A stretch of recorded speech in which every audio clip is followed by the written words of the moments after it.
你有没有过这样的瞬间？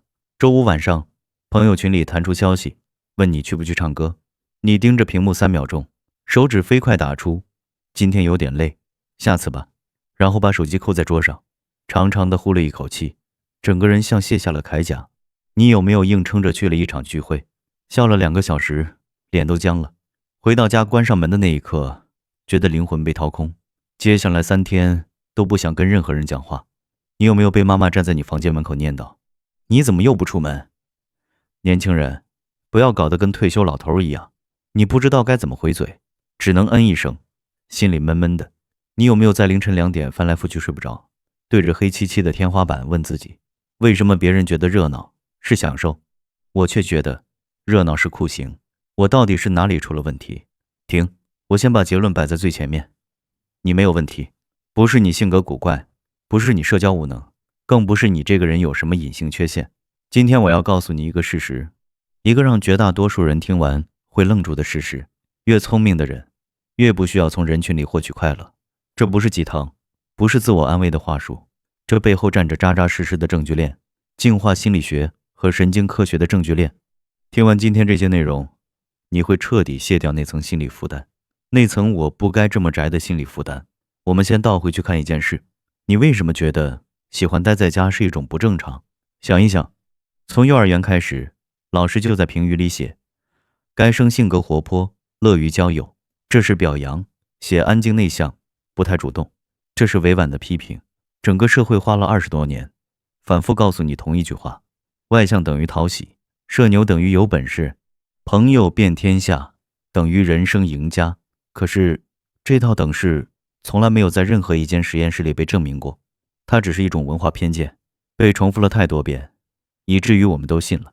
真正的证据长什么样？2016年，伦敦政治经济学院的进化心理学家金泽志和诺曼里在英国心理学杂志上丢出了一颗学术炸弹。他们追踪了超过15000名受试者，年龄在18到28岁之间，用大样本数据做了一件很简单的事，交叉比对智力水平、社交频率和主观幸福感。结论让主流叙事非常尴尬，智商越高的人，社交频率越高时，幸福感反而越低。换句话说，聪明人不是也能忍受独处，而是独处本身就是他们的最优状态。为什么会这样？这要从你颅骨里那坨1400克的组织说起。这项研究背后有一个理论框架，叫稀树草原假说，核心逻辑很好懂。远古时代，我们的祖先住在几十人的小部落里，社交是活命的刚需，你落单就会被野兽吃掉，所以大部分人的大脑被演化塑造成从群居中获取安全感和愉悦感的模式。但高智力个体不一样，他们的前额叶皮质更发达，能独立解决复杂问题，能用内部资源应对外部挑战，不必依赖群体智慧。他们的大脑就像一台满配的工作站，自己就能完成渲染，不需要接入共享算力。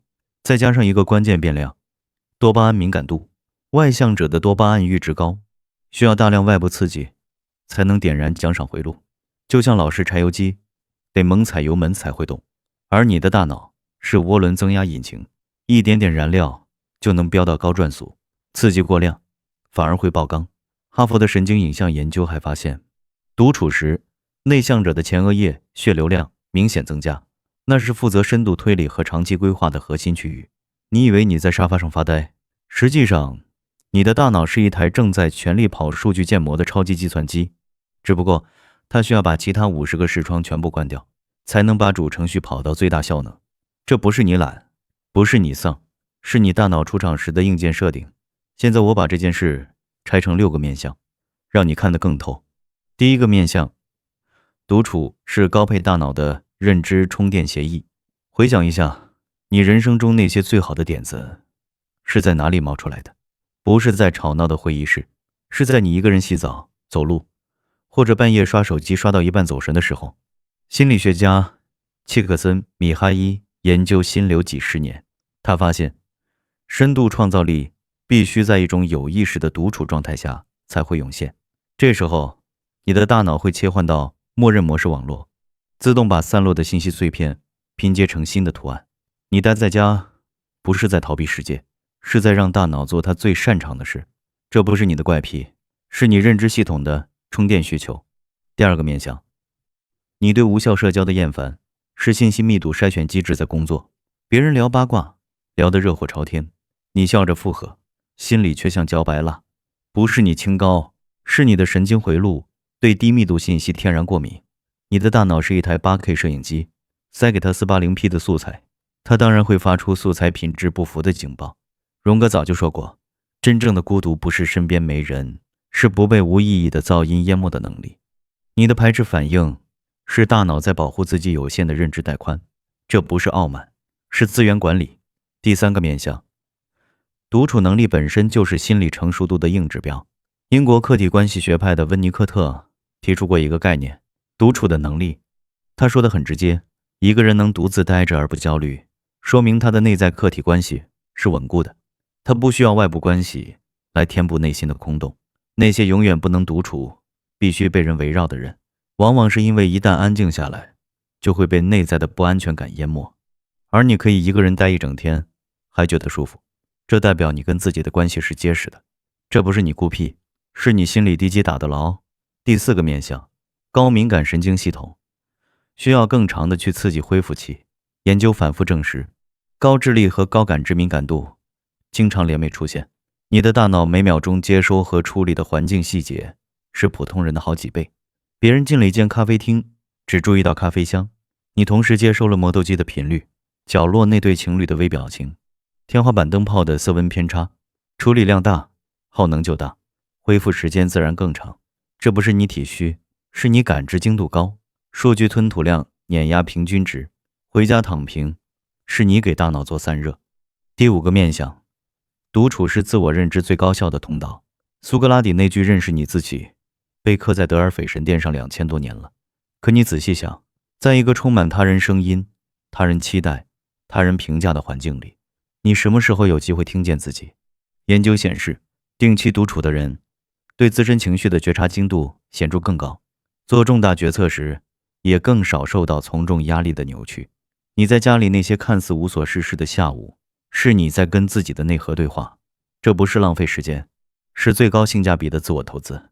第六个面向，你不是拒绝连接，你是在筛选连接。必须说清楚一件事，喜欢独处和害怕关系是两码事。你不是不想要朋友，你只是不愿意为了有人陪而接受低质量的关系。你宁可要2-3个能凌晨3点打电话，不用寒暄，直接说事的人，也不要50个只会在朋友圈点赞的人。研究证实，这种少而深的关系模式，在长期幸福感和情感支撑力上，远远跑赢广而浅的社交网络。你不是不会交朋友，你只是标准比较高。好，道理讲完了。我知道你脑子里可能还横着一根刺，道理我都懂，可每次待在家，还是会冒出那股隐隐的罪恶感。怎么办？我给你一个4周的小实验，每周只做一件事。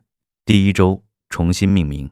每次你决定留在家里，别再用又宅了一天来描述它，换个名字，叫认知充电时段，叫深度处理时间，叫什么都行，只要是中性或正面的，语言会重塑感知。你不需要做任何别的事，只是每晚花30秒在心里确认一下，今天的独处叫什么名字。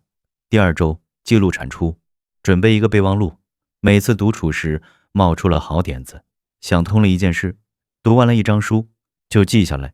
1周后回头看，你会被自己的产出清单震到。这一步的目的是用证据瓦解我在浪费时间的错觉。第3周，练习拒绝话术。当你不想出门，不需要编借口，试试这句：我这段时间需要一些自己的空间，咱下次约。不解释，不道歉，不心虚，你的时间是你的资源，你有完整的支配权。这一周只要成功说出这句话1次，就算过关。第4周，建立独处仪式，选一个小动作作为开关，泡一壶特定的茶，点一根线香，按下某首歌的播放键。每次你启动这个仪式，就是在告诉大脑，现在是属于我的时间。仪式感会让你的神经系统更快进入放松和深度加工模式。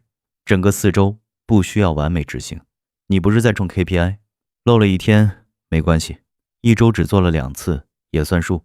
重点是让大脑慢慢把独处和正面感受之间的突触连接建起来，旧的罪恶感回路自然会逐渐变弱。